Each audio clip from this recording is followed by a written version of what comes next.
Olha, gente, para darmos continuidade ao nosso processo de autoconhecimento a partir aqui do Eneagrama, hoje nós vamos falar das inteligências práticas, que são 3, o tipo 8, o tipo 9 e o tipo 1, sendo o tipo 8 o questionador, o tipo 9 o pacificador e o tipo 1 o perfeccionista. O que eles têm em comum é exatamente a praticidade.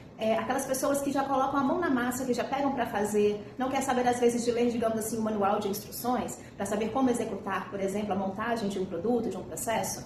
Pois é, a característica deles, né, e a qual eu me incluo aqui também, que descobri tipo 9, é exatamente aquela pessoa que vai para a prática, que gosta de fazer as coisas na objetividade. Então, se você convive com algumas dessas pessoas, ou até mesmo se você descobriu que você pertence a uma dessas personalidades, nós vamos mergulhar um pouquinho em cada uma delas e fazer uma descoberta de como é este funcionamento. Tá? Lembrando que esse objetivo que nós temos de conhecer esses processos dessa personalidade é para que nós possamos tanto nos conhecer quanto relacionar melhor com as outras pessoas, porque nós não podemos exigir do outro aquilo que não é da natureza dele. É claro que nós temos também o compromisso de melhorar cada vez mais e às vezes ter que dispor o nosso comportamento, a nossa energia para fazer coisas que não estão exatamente na nossa natureza ou no nosso agrado. Mas a gente também tem que saber respeitar a forma como que o outro lida no dia a dia com a vida. Então vamos ler aqui um pouquinho cada um deles? Tipo 8, o questionador, uma visão geral. Quando crianças, muitos se sentiam oprimidos e empurrados de lá para cá. Não tinham com quem confiar a não ser em si mesmos. Uma infância combativa, em que os fortes eram respeitados e os fracos não. Bem cedo tiveram a impressão de que o mundo o castigava. E por isso se firmaram na dureza. Crianças que cresceram em ambientes onde não é permitido demonstrar fraqueza ou chorar, ou onde a força era incentivada. Foram pessoas do tipo 8. Aprenderam a se proteger, adquirindo uma sensibilidade requintada quanto às intenções negativas das outras pessoas. Frases incomuns seriam: não aguente nada, reaja sempre, mostre aos outros quem é bom.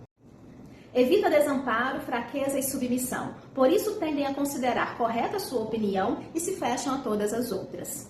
Por conhecer suas próprias forças e ver de imediato a fraqueza dos outros, vai se impondo aos demais, construindo uma falsa hierarquia, qualificando os outros num esquema entre amigos versus inimigos. Sua verdadeira energia não é a ira ou o rancor. Trata-se de uma paixão de total engajamento pela verdade, pela vida e pela justiça. É a paixão pelas coisas que acreditam ou pela pessoa com quem é responsável. O maior erro pode se cometer no tipo 8 é deixar-se intimidar ou recuar quando ele faz alguma pressão.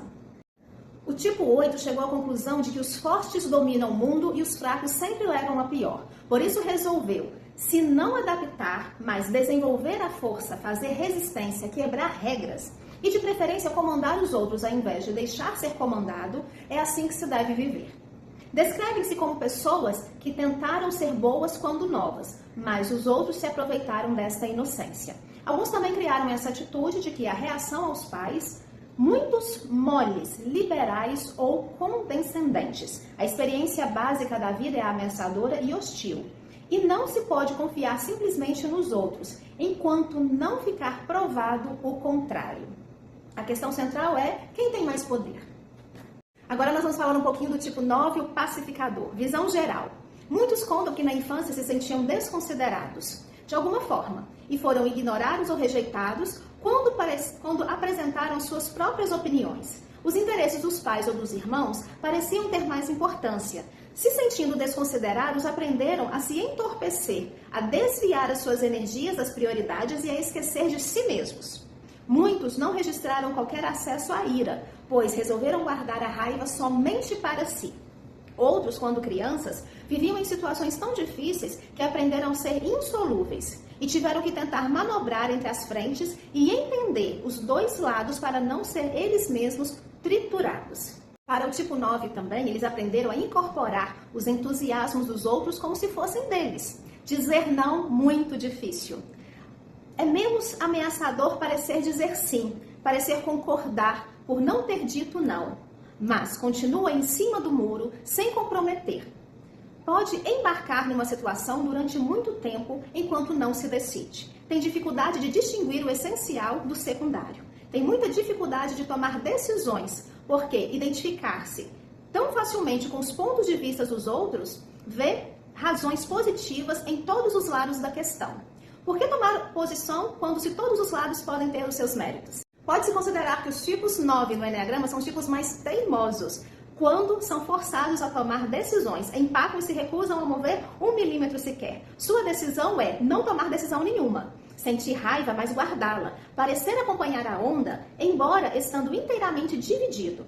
A tomada de decisões é retratada também por questões mal resolvidas e antigas. A mente vive cheia de assuntos não concluídos. Fica preso a um passado que não consegue se comprometer com o presente. A grande, digamos assim, a grande angústia, né, do tipo 9 é ter que tomar uma decisão no sentido de tomar partido. Né? A partir do momento que a gente escolhe uma coisa, a gente, digamos assim, exclui as demais. E essa posição é muito difícil, é dolorosa para ele. Precisa, antes de tudo, descobrir o que realmente quer e tomar a consciência de quem ele é.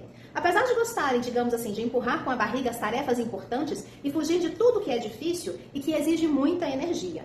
Considera-se descomplicado e simples, e assim agem. Isso faz com que os outros tenham a facilidade de lidar com eles. É sincero, honesto. Nele não há motivos de escusos. Diz o que sente, mesmo que para descobrir tenha que se fazer este esforço. O que diz é o que realmente pensa. Alguns confessam que às vezes há neles uma compulsão interna de força a responder francamente às perguntas que lhes são dirigidas. Pessoas do tipo 9 têm que tomar muito cuidado com o auto-rebaixamento. A tentação consiste em diminuir-se e, sobretudo, diante de si mesmo, sentindo-se pessoas incapazes de fazer algo, digamos assim, principalmente até com bom êxito. À primeira vista, agem com humildade, mas por trás disso existe uma falsa modéstia de medo de aparecer. A fuga principal é o conflito, claro, né? Tudo que diz respeito a conflitos, a posicionamentos, né? É o que ele mais foge. O pecado raiz, gente, é a preguiça, ou seja, vai deixando para depois. Se a gente dividir a palavra preguiça, fica pré-inguiça. Vai fazer, mas vai fazer no tempo dele, a hora que ele quiser. Isso a gente tem que tomar muito cuidado para fazer esses ajustes no nosso comportamento. Mecanismo de defesa, anestesiar. Agora nós vamos finalizar as inteligências práticas com o tipo 1, o perfeccionista. Visão geral. Tentaram ser crianças um modelo, ou seja, um modelo de ser criança. Seja bom, comporte-se bem, esforce-se, não seja infantil, faça o seu melhor. Ficaram sujeitos às altas expectativas, sem receberem recompensas. Foram educados para a limpeza, tentando desenvolver padrões segundo os quais puderam julgar o que é bom, o que é mal, o que é certo e o que é errado. Idealistas, desejo de um mundo de verdade, de justiça, de ordem moral. Leais e amigos podem animar uns aos outros a trabalhar na sua personalidade e a crescer além de si mesmos. Sempre acham falhas no ambiente, são capazes de refazer um projeto desde o início só porque encontraram um pequeno erro. A presumida superioridade moral torna-se um prazer, substituindo a renúncia dos prazeres inferiores.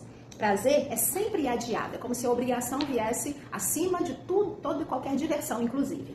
Procuram ser bons para não serem castigados. Sacrificam o desenvolvimento do seu eu para agradar os outros e merecer o amor das pessoas. Foram privados da infância e levados a agir muito cedo como adultos. Têm a tendência de economizar e guardar e têm a mania de limpeza e de ordem. Têm ótimas capacidades de organização e sente prazer em desenvolver as suas capacidades.